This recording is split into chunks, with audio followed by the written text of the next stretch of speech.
welcome back to my little channel. Now, I didn't want to do another Trump-elect video, but I came across this video of Marina shutup. I've seen it, I ignored it, but I kept thinking about it because some of the points she makes we hear from a lot of feminists and social justice warriors.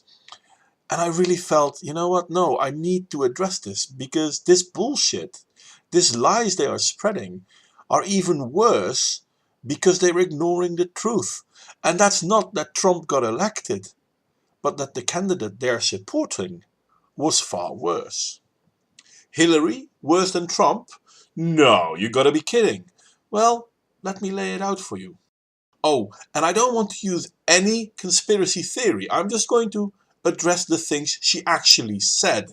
So I'm not talking about the Pizzagate, I'm not talking about the emails, I'm not going to talk about the skeletons in their closet, none of that. Just the things she said in the last, well, let's say 30 years? Yeah, probably less. If you voted for Trump, and I know this isn't an insignificant percentage, about half of you voted for a man who says that it's okay to grab women by the pussy. Ah, yes, Pussygate, the condemning factor of the Trump presidency. I like the name Pussygate, by the way. I'm wondering if people will pick up on that. Well, not quite half of you, because the popular vote and all that, but the Electoral College is only a problem when your candidate doesn't win, right? Okay, in the original movie I used this image, which basically shows that Obama didn't have the popular vote either in 2012. But I should have done my homework better, because that was wrong. And the human shrug kindly pointed that out to me. And that's why I'm making this revision. Because, well, bad image was bad. I mean, I can hardly claim to know what I'm talking about if I'm peddling falsehoods.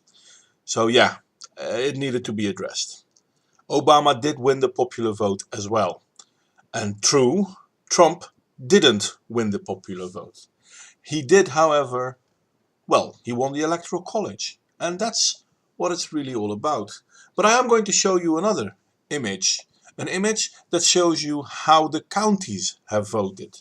And we will see that America turned red, mostly. Just in a few highly populated areas did Clinton win. And that wasn't enough. So then the question becomes, why do we care about the Electoral College and not the popular vote? Now, me being a European, I would have gone for the popular vote as well. But there is wisdom in the Electoral College. Because America is a very huge country. And what people in the city of New York deem important might not be also felt as important by the people who live in the flyover country. And there is wisdom in this because, well, they recognize this. The founding fathers did recognize this. And the story goes like this. Democracy is two wolves and a lamb voting on what to have for lunch. So, well, if we would have gone with majority vote, then the lamb is toast. But because we're not going with majority vote, the minority has a say as well. And in this case, the electoral vote made it so that Hillary, with all her populism, didn't win. Because here is the funny thing, it's not Trump that is the popular vote. It's Hillary. She's the populist here. But because Trump is the one that's against Hillary, we kind of make him sound negative. And that's where the Electoral College comes in and saves the day. Because now we have a person who has been very good at playing the field in, well, the more urbanized areas, but not so much in the rest of America. And the rest of America, they didn't like what they saw. So they said no. And now, of course, the progressive regressives are crying wolf. But this is the Electoral College. It has been this for as long as it's been around. They never cared too much about it. Anyway, so yes, I had to revisit this a little bit. And thank you, the human shrug. And thank you, coconut kisses, for both pointing it out and making it easier for me. I appreciate this very much. But let's continue with the rest of the movie, shall we? And I get it. You wanted a change. Well, you got one. I guess it was more though. I don't think it's just people wanting a change. I guess it was also people wanting a warmonger not to be the next president. And considering that she voted yes for nearly all of the wars that the Americans have been involved in since she was senator, I'm not kidding when I say she's a warmonger now, am I? She might not have caused them, but she was sure gleeful to get involved. My friends and my family, people I know, people I don't know, are terrified. Women, people of color, Muslims, immigrants, disabled people, gay people, bi people, trans people, people who are branded as different.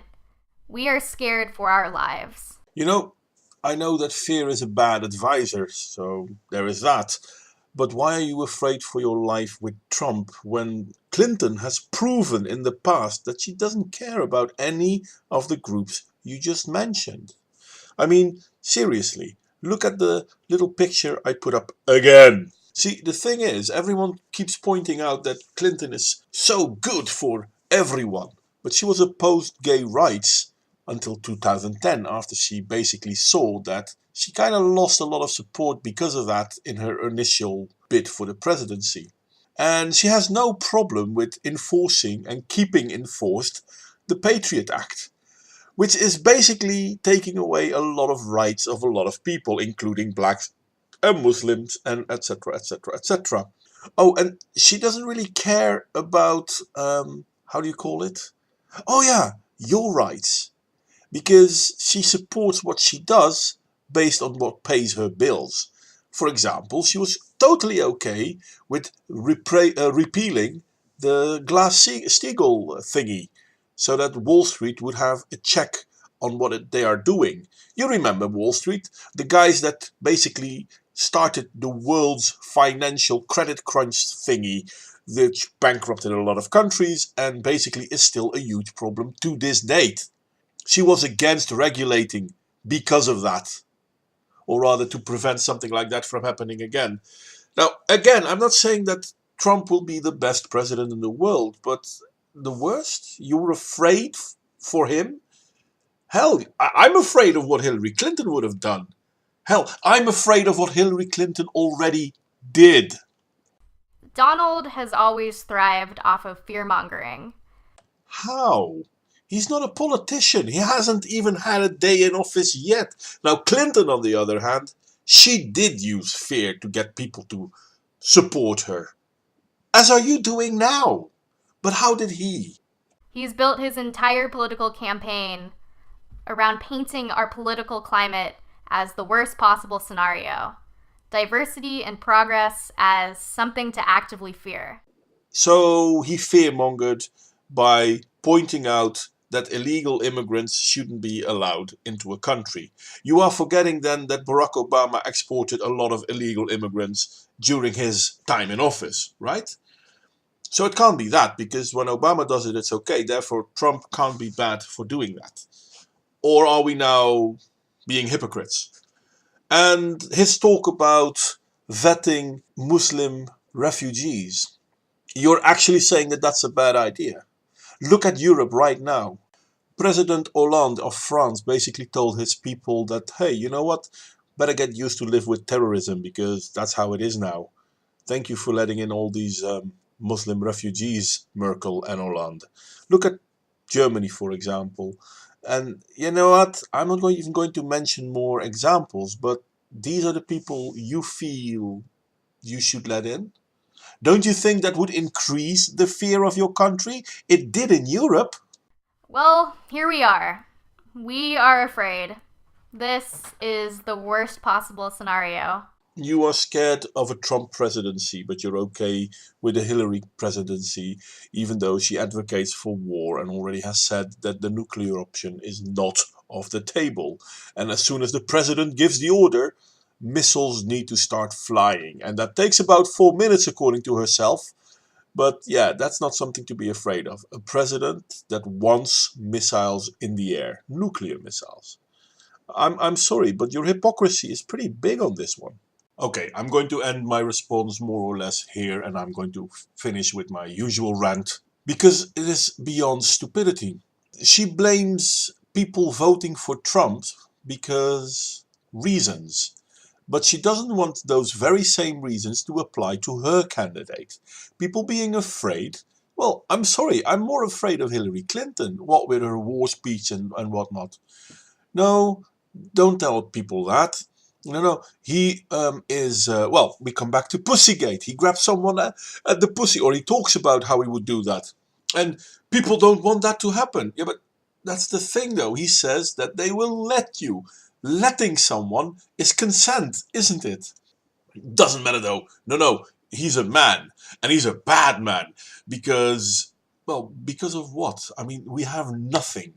You complain about how he was for the war in, well, any country really. Maybe he was. Doesn't matter. So was Hillary. But Hillary talks about how the nuclear option should not be off the table. He didn't say that once. And the funny thing is, he wants to work together with countries like China and Russia. It might not be the best idea, but it's a better idea than a war. And you're warmongering because your candidate didn't win? Well, you're not really warmongering. That's unfair of me. You're just trying to get a rise out of the civilization you're in. You want people to stand up against their elected president because some people in the country are scared. Don't you recognize that there are people scared if the vote would have gone the other way? But that doesn't matter, right? Because they are not your people. Now that Trump had a lot of female voters, that also doesn't matter. Because it doesn't suit your narrative. But your narrative is the reason why so many people voted for Trump. Because people have had enough of the feminist social justice narrative. We are fed up with being fed lies. And don't get me wrong, I don't think that'll all end all of a sudden now that Trump has become president. But I do hope that a society that does see that this is a problem will start moving towards a solution. Though at this point in time, the liberals are still fighting tooth and nail to have that stopped. I mean, now, if you disagree with what the liberals say, Clinton, CNN, NBC, all of those, don't worry, you'll be fake newsed. It's basically the new form of no platforming. No, no, what you're saying is fake news, therefore it should be stopped. Don't we get this? I mean, 1984 people, come on, wake up. But don't worry, people like Marina will always support it. Don't you understand why people are afraid? And they're more afraid of you than of me. They're more afraid of people pushing the 1984 narrative than people trying to prevent the 1984 narrative. Now, don't get me wrong, if Trump proves to be a bad president, I will be standing right next to you saying that he's a bad president. But he hasn't proven anything yet. Clinton has. And yet still you push Clinton because you think Trump might be a bad president. I'm sorry, there's a lot of hypocrisy in that one, and I cannot condone it. But then again, I'm not the one to make the choices in the world, that's true too. So I do what I can by making this video, by pointing out your hypocrisy. Once again, Marina. Anyway, this is where my rant ends. Like, share, subscribe. Feel free to criticize me. If you don't agree with me, let me know why. If you do agree with me, kudos. And see you all next time.